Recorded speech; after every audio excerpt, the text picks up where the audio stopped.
Oke, bismillahirrahmanirrahim. Assalamualaikum warahmatullahi wabarakatuh. Berjumpa lagi dengan saya, yaitu Hilmi Haikal. Di sini saya akan memaparkan sebuah aplikasi yang sangat penting bagi pendidikan, khususnya pendidikan senasional, yaitu aplikasi Dapodik. Nah, di sini saya insya Allah akan menjelaskan pengertian undang-undang dan juga cara entry dan juga tampilan-tampilan awal dan juga keunggulan dan kekurangan aplikasi Dapodik ini. Oke, untuk lebih lanjutnya kita lihat apa sih pengertiannya. Nah, untuk selanjutnya itu silakan. Oke, untuk kesempatan saat ini saya akan menjelaskan penggunaan sistem informasi manajemen, yaitu aplikasi Dapodik. Oleh karena itu, sebelum lebih lanjut kita akan mengetahui apa itu definisi atau pengertian aplikasi Dapodik. Aplikasi Dapodik yaitu adalah sistem pendidikan skala nasional yang terpadu dan merupakan sumber data utama pendidikan nasional, yang merupakan bagian program perencanaan pendidikan nasional dalam mewujudkan insan Indonesia yang cerdas dan kompetitif. Artinya, aplikasi ini berkeseluruhan untuk semua pendidikan nasional, khususnya di negara Indonesia. Nah, di sini aplikasi ini adalah aplikasi untuk mendata semua bagian dari yang ada di pendidikan atau di lembaga pendidikan, khususnya di nasional, ya. Itu maupun pendataan guru ataupun ruang guru atau semuanya didata. Itu pengertian dari pengertian aplikasi Dapodik. Untuk selanjutnya itu adalah undang-undang yang mendasari menggunakan aplikasi ini. Aplikasi Dapodik ini, aplikasi Dapodik Desmen dikembangkan oleh Direktorat Jenderal Pendidikan Dasar dan Menengah sesuai dengan instruksi Menteri Nomor 2 Tahun 2011 tentang kegiatan pengelolaan data pendidikan, dan dikembangkan dengan sangat satu nusa, satu bangsa, satu bahasa, satu data. Selain itu, berdasarkan Undang-Undang Republik Indonesia Nomor 11 Tahun 2008 tentang informasi dan transaksi elektronik, memanfaatkan teknologi informasi dan transaksi elektronik dilaksanakan berdasarkan atas kepastian hukum, manfaat, kehati-hatian. Nah, jadi inilah merupakan undang-undang yang mendasari penggunaan aplikasi Dapodik. Untuk selanjutnya yaitu tentang data-data yang di-entry pada aplikasi Dapodik ini, yaitu adalah data satuan. Data satuan pendidik.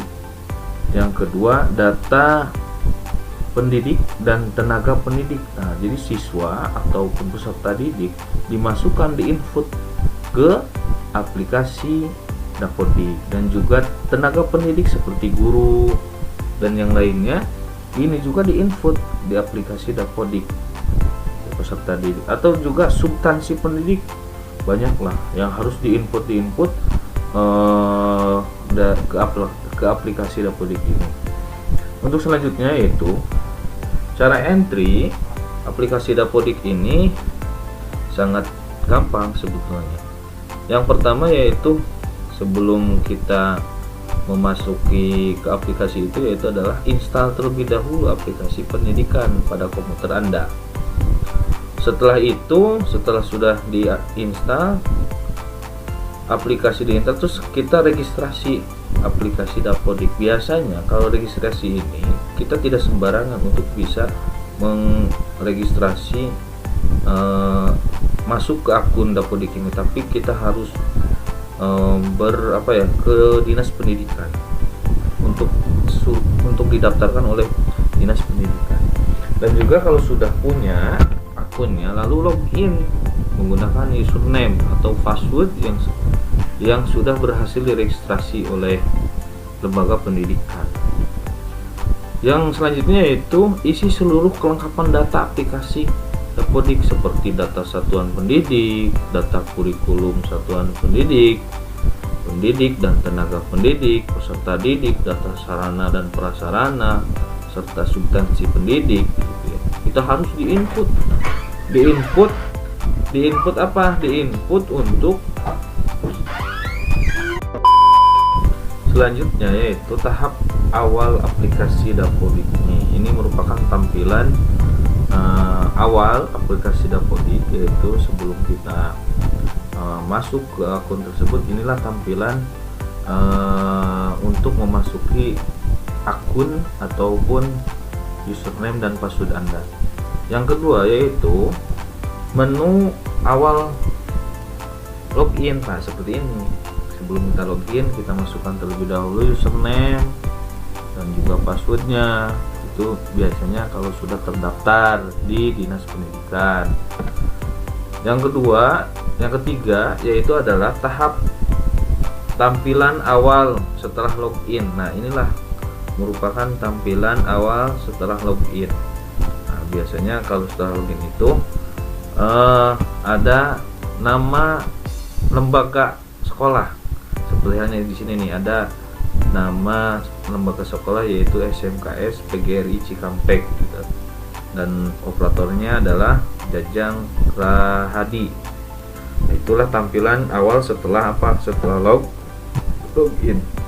Yang selanjutnya yaitu tampilan menu awal Dapodik. Nah, kalau sudah masuk, nah inilah tampilan Dapodik untuk mengentry beberapa data yang harus dimasukkan ke aplikasi Dapodik ini. Di antaranya yaitu adalah data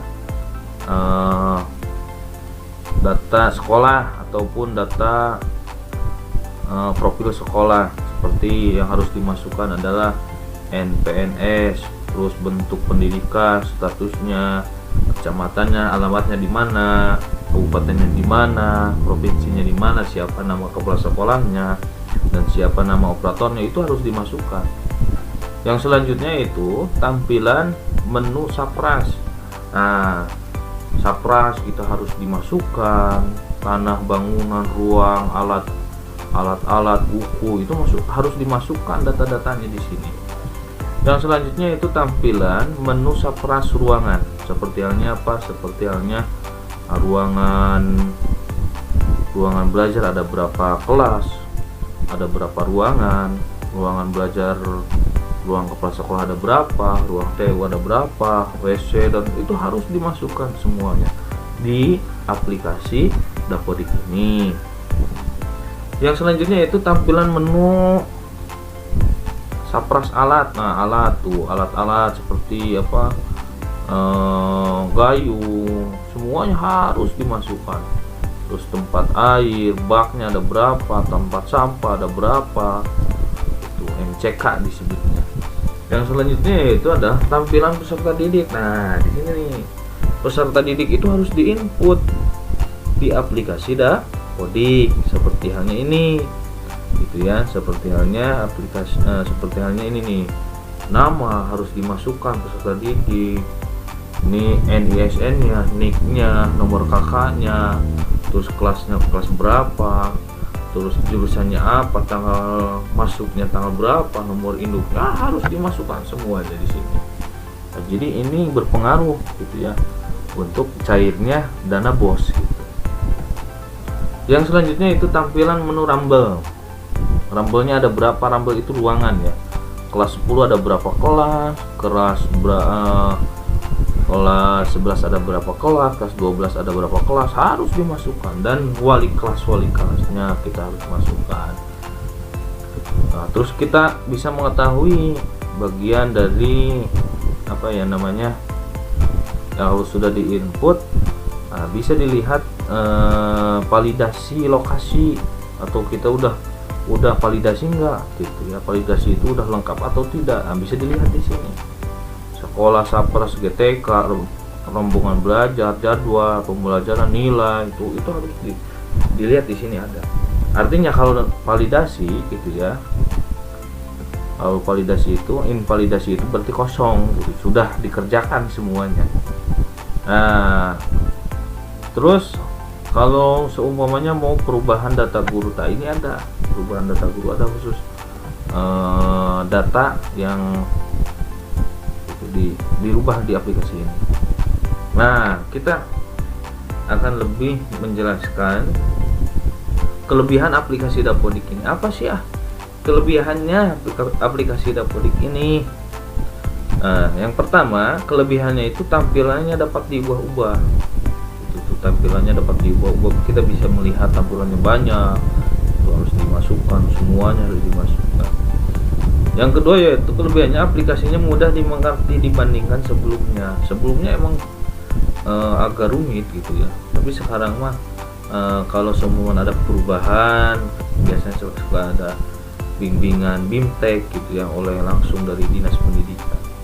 Yang ketiga yaitu dengan menggunakan ikon menu maka semua dapat melanjutkan semester selanjutnya, tidak harus diinput satu persatu lagi. Itulah kelebihannya. Yang keempat yaitu jika pada sekolah induk data rincian PTK dapat diedit, pada sekolah non induk dapat data rincian tidak bisa diedit, sehingga memudahkan operator sekolah induk untuk mengedit tanpa mencampur tangan sekolah non induk. Yang kelima yaitu kelebihan aplikasi Dapodik ini yaitu meskipun pada menu PTK yang menggunakan tarif PTK online tidak muncul, namun ada solusinya. Itulah kelebihannya dari aplikasi Dapodik ini. Yang selanjutnya itu kekurangannya. Kekurangan aplikasi Dapodik. Dimana ada kelebihan pasti ada kekurangan. Aplikasi ini banyak kekurangannya. Yang pertama yaitu sering upgrade, artinya sering update gitu ya. Sering berubah-ubah. Yang kedua adalah kekurangan aplikasi Dapodik ini yaitu jika ada perubahan, jika ada perbaharuan, sosialisasinya kurang dari Dinas Pendidikan. Itulah kekurangannya. Yang ketiga yaitu pada menu sekolah jika data tidak diisi semua maka sekolah tidak menerima BOS. Waduh, itu bahaya kalau tidak menerima BOS. Menu sekolah pada akreditasi tidak muncul meskipun sebenarnya terisi otomatis, menjadikan operator khawatir mengenai penerimaan BOS. Jadi aplikasi ini sangat sangat berpengaruh dengan dana BOS. Apa itu dana BOS? Dana BOS itu dana bantuan operasional sekolah. Jadi kalau tidak dimasukkan semua datanya, kalau tidak valid gitu ya, itu tidak akan menerima BOS gitu ya.